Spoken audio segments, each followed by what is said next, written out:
అక్కడ సంజయ్ రాయ్ మీద దృష్టి పెట్టడానికి ప్రధాన కారణం ఏంటంటే ఏదైతే ఈ ఇయర్ ఫోన్స్కి సంబంధించినవి కనపడింది, ఆ సీసీ కెమెరాలో అతను ముందుకు వెళ్ళాడు, తర్వాత లేదనేది మనకు తెలిసిన విషయం.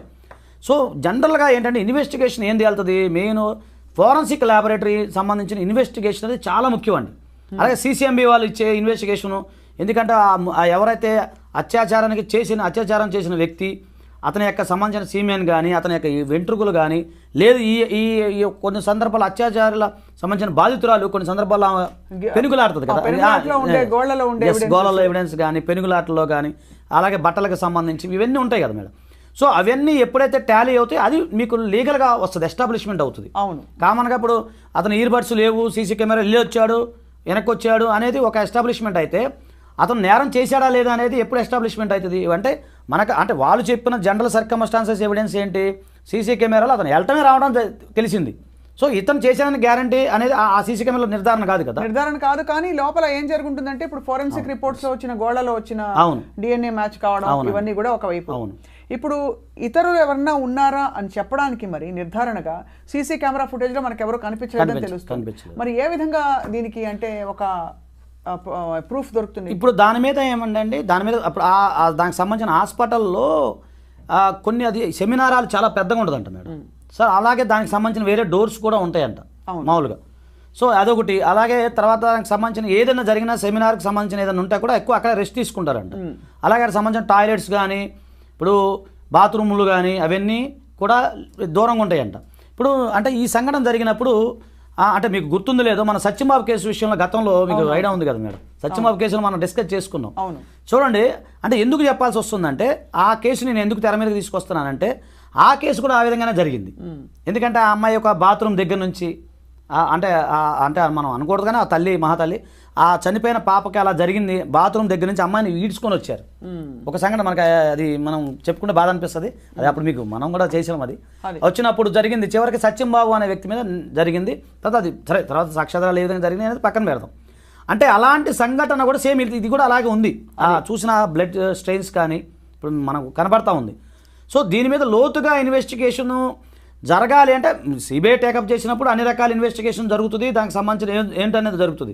కాకపోతే ఇక్కడ నేను ఆలోచించేది ఏంటంటే అంటే నాకు తెలిసిన ఇప్పుడు మనం కూడా కాస్త కొంత జర్నలిజం ఉంది కదా మేడం, కాస్త కొంత అవగాహన ఉంది కాబట్టి అంటే నేను తెలుసుకున్న విషయము అది ఏంటంటే కామన్గా ఏంటంటే అక్కడ ఎవరైతే ఎటువంటి పర్సన్స్ అయినా సరే ఎలాంటి గుర్తింపు కార్డు లేని వాళ్ళు కూడా వచ్చిపోవచ్చు. లాజిక్ నేను గమనించింది, నా లాజిక్ పాయింట్ ఏంటంటే అది ఒక పబ్లిక్ లాగా ఉండిపోయింది. ఎవరన్నా లోపలికి వెళ్తే నువ్వు ఎవరు అని అడిగేవాళ్ళు లేరు. అంటే కట్టుదిట్టమైన భద్రత లేదు అక్కడ లేదు, ఆ కాలేజ్ లేదు, అది హాస్పిటల్. నేను ఆ విషయంలో అంటే నేను అనుకునేది నా యొక్క సైకలాజికల్గా నేను ఆ విధంగా ఆలోచిస్తాను. అంటే ఒక ఎనానమస్ పర్సన్ ఎవరు ముక్కు ముఖం లేని కూడా లోపలికి వచ్చిపోవచ్చు.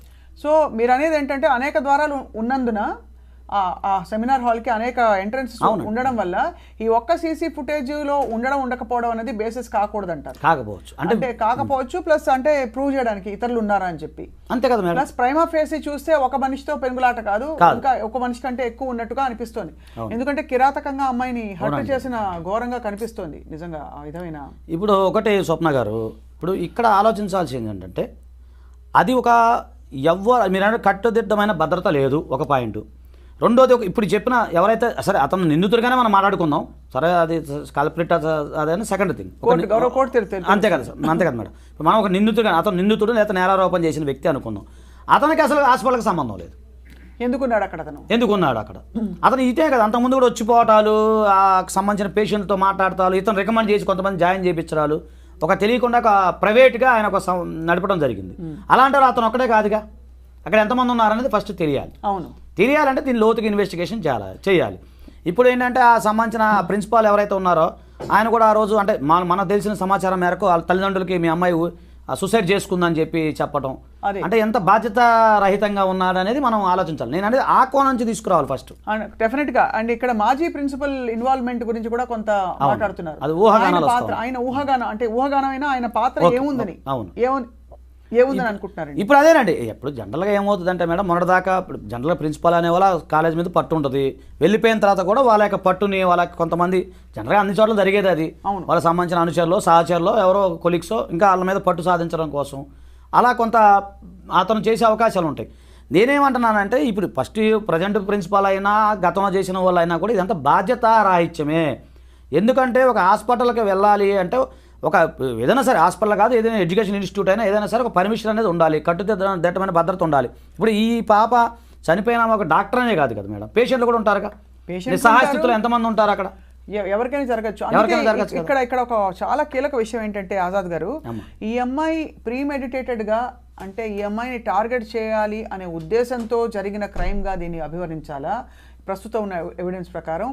లేదు ఎలాగైతే సాధారణంగా మామూలుగా ఆ టైంలో వాళ్ళకు అనిపించిన ఒక కామాంధుడు ఏంటి ఒక దారుణమైన అత్యాచారానికి పాల్పడి ఆ అమ్మాయి పెనుగులాటలో మరణించడం లాంటి సంఘటనగా దీన్ని భావించాలా? ప్రీమెడిటేటెడ్ అంటే అమ్మాయిని చంపాలని ప్రీ ప్లానింగ్. అలాగే మీరు అన్నట్టుగా అక్కడ ఇది ఎవరికైనా జరిగి ఉండొచ్చు, కానీ ఈ అమ్మాయి స్పెసిఫిక్గా టార్గెట్ అయిందని అనిపిస్తుందా? ఏదైనా కారణం వల్ల, కాలేజ్కి తనకి ఉండే అనుబంధం వల్ల, ఇంకోటో ఏంటంటే నేను అనుకుంటాం ఏంటంటే టార్గెట్ కాలేదని నేను అనుకుంటున్నాను మేడం. ఎందుకంటే టార్గెట్ కాలేదు, ఎందుకంటే ఈమె అంటే ఒక వైద్య విద్యార్థిగా ఆమె చేసేది ఏముంటుంది, మేనేజ్మెంట్ అంతా గొడవలు అయ్యేది ఏముంటాయి మేడం, ఏముండవు కదా మనకు తెలిసి. ఆమె వచ్చిన డ్యూటీ ఆమె చేసుకుని వెళ్ళిపోతుంది. కాకపోతే నేను అనుకుంటాం ఏంటంటే మామూలుగా ఆమె ఒక్కతే ఒంటరిగా ఉండటం. ఇంకోటి వాళ్ళ పేరెంట్స్ కూడా ఏమంటున్నారంటే నైట్ 11:30కి ఈమె ఫోన్ చేసిందండి ఆ పాప, ఫోన్ చేసి మాట్లాడింది. వాళ్ళ స్టేట్మెంట్ క్లియర్గా ఉంది. 11:30కి మా అమ్మాయి ఫోన్ చేసింది, కొంచెం నలతగా ఉందమ్మా, నేను రెస్ట్ తీసుకుంటున్నానని మాకు చెప్పడం జరిగింది. సో ఆ రెస్ట్ తీసుకుంటున్నానని చెప్పారు, 11:30కి మాట్లాడేశారు. వాళ్ళు క్లియర్గా చెప్తున్నారు పేరెంట్స్. సో అంటే ఏంటి అక్కడ అర్థం ఏంటంటే మామూలుగా అంటే నేను అనుకున్నాను పేరెంట్స్తో మాట్లాడింది, ఆమె రెస్ట్ తీసుకుంటుంది. కాకపోతే ఆ సెమినార్ చాలా పెద్దగా ఉంటుందని, తర్వాత ఆ సెమినార్లో వాళ్ళు ఎవరు లేరని చెప్పేసి ఉదయం 9 గంటల దాకా అలా కొలిగి వాళ్ళ ఫ్రెండ్ ఒక ఆమె ఎవరు పట్టించుకోవాలి. అంటే అక్కడ ఏం జరుగుతుంది అనేది నాకు తెలిసి అంతకుముందు కూడా పెద్దగా ఐడియా లేదు. నాకు తెలిసి ఆ సెమినార్లో అందరూ రెస్ట్ తీసుకొని ఉండొచ్చు. ఆ సెమినార్ హాల్లో ఎవరు వస్తున్నారో ఎవరు పోతున్నారో కూడా నాకు తెలిసి, అంటే నేను అనుకుంటాను ఆ చెప్పిన ఊహాగానాలు బట్టి. సో అవన్నీ చెప్పిన విషయాన్ని బట్టి నేను అట్లా అనుకుంటున్నాను మేడం. సో ఉదయం ఇలా ఫ్రెండ్ వెళ్ళి ఆమె కూడా మామూలు డోర్ దగ్గరికి వెళ్ళారే, ఆమె పడుకుంది, రెస్ట్ తీసుకుంటుంది. అంటే ఇప్పుడు పేరు చెప్పకూడదు కాబట్టి నేను చెప్పట్లేదు. ఆ XYZ అమ్మాయి పడుకుంది, ఆమె మనం డిస్టర్బ్ చేయకూడదని చెప్పి మళ్ళీ వెనక్కి వచ్చిందంట. ఆమె వెనక్కి వచ్చింది వాళ్ళ ఫ్రెండ్, వాళ్ళ క్లోజ్ ఫ్రెండ్ ఒక ఆమె, పడుకుందిలే పాప నైట్ డ్యూటీ చేసినట్టుంది నైట్ అని చెప్పి. అంటే ఏంటి అర్థం ఏంటంటే అది అక్కడ రెస్ట్ రూమ్గా అందరూ వాడుకుంటున్నారని మనకు క్లియర్ అర్థమవుతుంది. సో ఈ సదరు నిందితుడు దోషో వాట్ ఎవర్ నిందితుడు ఈ సంజయ్ రాయ్ అనే వ్యక్తికి ఫలానా టైంకి వెళ్ళి అక్కడ రెస్ట్ తీసుకునే ఒక అలవాటు ఉంది అనే ఒక ఇన్ఫర్మేషన్ అయితే ఉంది. అవునండి, ఇప్పుడు సీసీ కెమెరా బట్టి మనకు అర్థమవుతుంది. అదే సో దాన్ని బట్టే అలా మనం చేసుకోవాలి. ఇక ఫోరెన్సిక్ సంబంధించినవి ఏ డాక్యుమెంట్ వస్తాయి ఏంటి అనేది ఇంకా ఇన్వెస్టిగేషన్ చాలా గోయింగ్ ఆన్ కాబట్టి, అంటే మనం కూడా మేడం దీని మీద మనం ఎన్నో చేసాం. ఇప్పుడు నిర్భయ ఘటనలో మనం గట్టిగా పోరాడడం తెలియదేం కాదు, కానీ ఏ ఘటన జరిగినా బాధ అనిపిస్తుందండి. బాధ కాదు అంటే ఒక విధమైన చట్టానికి అసలు భయపడని, ఎందుకంటే నిర్భయ ఇన్సిడెంట్ తర్వాత చట్టాలు వచ్చాయి, చట్టాలు బాగా కట్టుదిట్టం అయ్యాయి. అయినప్పటికీ కూడా ఇవాళ ఒక సంఘటన ఒకటి కాదు 100 జరిగాయి ఇలాంటివి. కొన్ని బయటకు వచ్చాయి, కొన్ని సంచలనాలు అయ్యాయి, కొన్ని మామూలుగా పాస్ ఆఫ్ అయిపోతున్నాయి. ఏంటి అర్థం అంటే ఇప్పుడు ఒక దోషి లేదో నిందితుడికి ఏదో జరిగిపోతుంది, నా లైఫ్ డిస్ట్రాయ్ అయిపోతుంది, చట్టం నా మీద చర్యలు తీసుకుంటుంది అనే ఒక మెసేజ్ వెళ్ళలేదు మేడం. ఒకటి ఏంటంటే BNS చట్టం కూడా వచ్చింది మేడం, అది కూడా నేను చూశాను. దాంట్లో కూడా చాలా కఠినంగా ఉందండి. ఇప్పుడు 63 కానీ ఏదైతే BNS సెక్షన్ మారిపోయినాయి కదా ఇప్పుడు. సో దాంట్లో కూడా యావజ్జీవ కారాగార శిక్ష ఉంది దీనికి సంబంధించి, అలాగే క్యాపిటల్ పనిష్మెంట్ ఉంది. సో ఇన్నున్నా కూడా వాళ్ళకి భయం అనేది లేదు అనేది నేను అనుకుంటున్నాను. ఫస్ట్ అసలు ఈ సంజయ్ రాయ్ అనే వ్యక్తి అరెస్ట్ అంటే అతను అదుపులోకి తీసుకున్న వెంటనే అతను చాలా నిర్లక్ష్యంగా, అంటే అతను ఆల్రెడీ పోలీసుల గురించి అవగాహన ఉన్న వ్యక్తి కదా మేడం, మామూలుగా జనరల్గా మనం చూసిన దాన్ని బట్టి చూస్తే. అలాగే సివిక్ పోలీస్ అతను, సో అతనికి పరిచయాలు ఉన్నాయి, అవి ఉన్నాయి. నేను చేయలేదని అతను బుకాయిస్తూ ఉన్నాడు మరి అతను. సో ఇన్వెస్టిగేషన్లో అంటే అక్కడ జరిగిన ఘటనలో సంజయ్ రాయ్ ఉన్నాడా, లేదా సంజయ్ రాయ్కి సంబంధించిన స్నేహితులు ఉన్నారా, లేదా సంజయ్ రాయ్ కాకుండా ఇంకెవరు ఉన్నారా అనేది ఆ ఫోరెన్సిక్ ల్యాబొరేటరీలో ఇప్పుడు ప్రజెంట్ అయితే కొంచెం మనకు బయటపడటం కష్టం. అండ్ ఇంకోటి ఇప్పుడు ఆ రోజు సాయంత్రం సంజయ్ రాయ్ వెళ్ళే టైం చూశారు లోపలికి వెళ్ళడం అనేది. బట్ అంతకు ముందు ఎన్నో గంటల ముందైనా సెమినార్ హాల్ తెరిచినప్పుడో ఎప్పుడో సాయంత్రం 4:30కో 5:30కో 6:30కో వ్యక్తులు లోపల వెళ్ళారా లేదా అనే నిర్ధారణ జరిగిందా? అంటే వాళ్ళు చెప్పేది ఒకటే సీసీ కెమెరా ఉంది మేడం అక్కడ. ఆ సీసీ కెమెరాలోనే దాంట్లో లేదు, దాంట్లో ఏం లేదు, దాంట్లో ఎవరు లేదు, ఇతను ఒక్కనే వెళ్ళటం రావడం జరిగింది రోజంతా. ఆ రోజంతా కాదు మేడం, సాయంత్రం సమయంలో. ఇప్పుడు జనరల్గా ఏంటంటే 11:30 వరకు, అంటే మనకు వచ్చిన ఇన్ఫర్మేషన్ వరకు ఏంటంటే ఆమె ఎవరైతే చనిపోయిన వ్యక్తి ఎవరైతే ఉన్నారో, ఆమె XYZ ఎవరైతే ఉన్నారో, ఆమె 11:30 వరకు మామూలుగా ఫ్రీగానే మూవ్ అవుతూనే ఉన్నారు. అంటే అర్థం ఏంటి, ఆ ఫ్రెండ్స్ మాట్లాడటం చేయటం అంతా మనకు కనపడతానే ఉంది. కాకపోతే 11:30 తర్వాతే కదా మనకు జరిగింది ఈ సంఘటన అనేది. ఆ టైంలో చూస్తే ఇతను మాత్రమే కనపడ్డాడు అందులో. అది మనం లెక్క తీసుకోవాలి. ఇప్పుడు 11 గంటలకి 10 గంటలకి ఇప్పుడు 11:30 దాకా ఆమె అంటే మామూలుగా ఏంటంటే తల్లిదండ్రులతో మాట్లాడింది కాబట్టి ఆమె సేఫ్ ఉన్నట్టు లెక్క. అవును, అంతే కదా మేడం. సో 11:30 తర్వాతే నుంచి మళ్ళీ ఉదయం 9 గంటల లోపు ఏం జరిగింది అనేది ఆ సీసీ ఫుటేజ్లో చూస్తే ఎంతమంది వెళ్ళారు ఏంటనేది అప్పుడు క్లియర్ వస్తుంది. రైట్.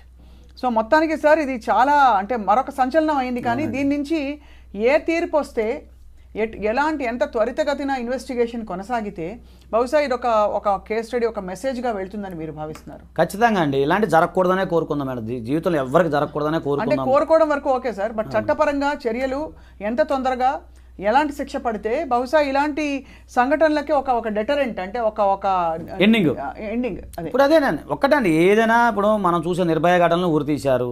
ఇప్పుడు జనరల్ క్యాపిటల్ పనిష్మెంటే ఉంటుంది మేడం. సో ఈ ఘటనలో కూడా క్యాపిటల్ పనిష్మెంట్ ఎవరైతే నిందితులు ఉన్నారో వాళ్ళకి పడాలని నేను కోరుకుంటున్నాను. ఇప్పుడు నెక్స్ట్ ఏం జరగబోతోంది? సంజయ్ రాయ్ని మరింతగా ఎలా ప్రశ్నించే అవకాశాలు కనిపిస్తాయి? అంటే ఇప్పుడు ఆ రిపోర్ట్ ఏదైతే ఉందో ఇప్పుడు మళ్ళీ ఇప్పుడు సుప్రీంకోర్టు వారు ఇన్వాల్వ్మెంట్ అవడం, దాని మీద కొద్దిగా గట్టిగా ఇన్వెస్టిగేషన్ చేయమని చెప్పడం వల్ల నేను కూడా మళ్ళీ రీపోస్ట్ మాట కానీ దానికి సంబంధించిన మళ్ళీ ఇన్వెస్టిగేషన్ సిబిఐకి కనుక వెళ్తే ఇన్వెస్టిగేషన్ చేసిన తర్వాత సంజయ్ కనుక దోషి అంటే అతనికి క్యాపిటల్ పనిష్మెంట్ వస్తుంది. లేదు ఇంకెవరైనా ఇన్వాల్వ్మెంట్ అయ్యారా? ఇప్పుడు నేరం అనేది 2 రకాలు ఉంటుంది మేడం. నేరాన్ని ప్రోత్సహించడం కూడా నేరమేగా. అవును. సో దీని వెనక ఎవరు ఉన్నారు? ఇప్పుడు మీరు అన్నట్టు మనం అనుకోవడం XYZ ఎవరో ప్రిన్సిపాల్ అన్నారు, లేకపోతే ఇంకెవరో అంటున్నారు. సో వాళ్ళు ఉన్నారా, లేదా ఇంకెవరన్నా గుర్తు తెలియని వ్యక్తులు ఉన్నారా, లేదా అంతకుముందు గతంలో నేరస్తులు ఏమైనా ఉన్నారా, లేదు అలాగే మీరు అన్నట్టు ఒక టార్గెట్ ఈ చనిపోయిన XYZ అమ్మాయి ఎవరైతే ఉన్నారో ఆమెను టార్గెట్ చేయడానికి ఒకవేళ వేరే ఏమైనా వ్యక్తులు ఉన్నారా, ఇవన్నీ కూడా ఏంటంటే ఎంటైర్ ఇన్వెస్టిగేషన్ అనేది కొద్ది రోజుల్లో తేలుతుంది. కాకపోతే ఏంటంటే ఇక్కడ గమనించాల్సింది ఏంటంటే 2 రకాల పద్ధతి. ఒకటి సిబిఐ వాళ్ళు తొందరగా ట్యాకప్ చేసి తొందరగా ఈ ఇన్వెస్టిగేషన్ ఒక భాగము, ట్రయల్ అనేది ఒక భాగం. అదే అక్కడ మనకి లేట్ అయ్యే అవుతుంది. సో దీన్ని ఫాస్ట్ ట్రాక్ తీసుకుని 3 months 4 months క్లోజ్ చేస్తారని నేను అనుకుంటున్నాను. గౌరవ సుప్రీంకోర్టు ఒక కమిటీని కూడా అందులో మన నాగేశ్వర రెడ్డి గారు ప్రముఖ వైద్యులు, మన తెలుగు వారు కూడా ఉన్నారు.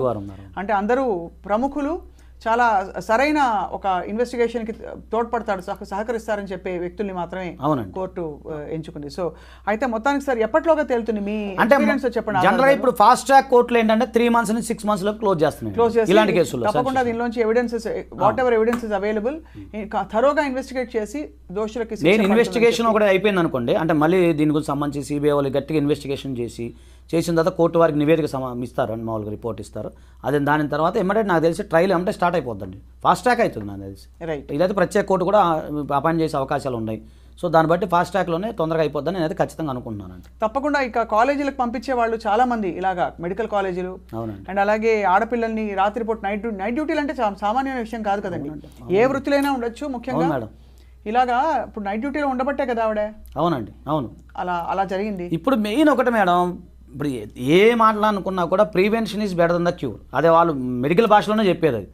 సో బయట వ్యక్తులు అంటే నేను అనుకుంటాం ఏంటంటే ఇదేనే కాదు, ఏ గవర్నమెంట్ కాలేజెస్ అయినా ఎక్కడైనా ఇంకెక్కడైనా కూడా ప్రైవేట్ వ్యక్తులు మ్యాక్సిమం రానివ్వకుండా, ప్రైవేట్ వ్యక్తులకు ఇన్వాల్వ్మెంట్ కాకుండా ఎందుకు ఏమిటి ఎలా అని ప్రశ్నిస్తూ అడుగడుగునా నిఘా పెట్టినప్పుడే కొంచెం ఎంతో కొంత something is better than nothing అయ్యే అవకాశం ఉంటుందనేది నా వ్యక్తిగత అభిప్రాయం. ఎందుకంటే కలకత్తా నగరం మహాప్రాచుర్యం, అందులో ఈ హాస్పిటల్ అంటే ఎప్పుడుదో. సో ఇవన్నీ అక్కడ ఏంటంటే చాలా ఇలాంటి కట్టుదిట్టమైన భద్రత అనేది కొంచెం లోపించడం వల్ల జరిగిందనేది నేను అనుకుంటున్నాను. దురదృష్టం ఏంటంటే ఆజాద్ గారు, మన పరిసరాల్లో ఎప్పుడు ఏ మూలన ఏ సంఘటన జరుగుతుందో అంచనా వేయలేకపోతున్నాం. ఎవరు ఊహించుకుంటారు ఒక పీజీ చదువుతున్న విద్యార్థిని ఇలాగ ఒక హాస్పిటల్ ప్రాంగణంలో, అది కూడా ఇంత అంటే ముఖ్యంగా చదువున్న వాళ్ళందరూ కూడా వీరవనితలు, వాళ్ళకి అన్నీ తెలుసుంటాయి అని ఒక ఎక్స్పెక్టేషన్ ఉంటుంది. కానీ మనం చదువున్న వాళ్ళందరికీ కూడా ఎందుకు అది వర్తించదంటే అందరూ మనం నమ్మకంతో మన పరిసరాలు బాగానే ఉన్నాయనుకుని వెళ్తాను చెప్పి నిత్యం తూటాలు పట్టుకుని లేకపోతే నమ్మకం అండి, మెయిన్ నమ్మకం మేడం, ఆ నమ్మకం మీద ఎక్కువ జరుగుతుంది. ఇవాళ ఈ సంఘటన ఎవరికైనా జరుగుండొచ్చండి, కానీ ఒక మెడికోకి జరగడం అన్నది షాక్ కి గురి చేసింది. తప్పకుండా దీని పరిష్కారం అతి త్వరలో వస్తుంది కోర్టు పరంగాని కోరుకుందాం. ఆజాద్ గారు ధన్యవాదాలు sir, and thank you all for watching to the point.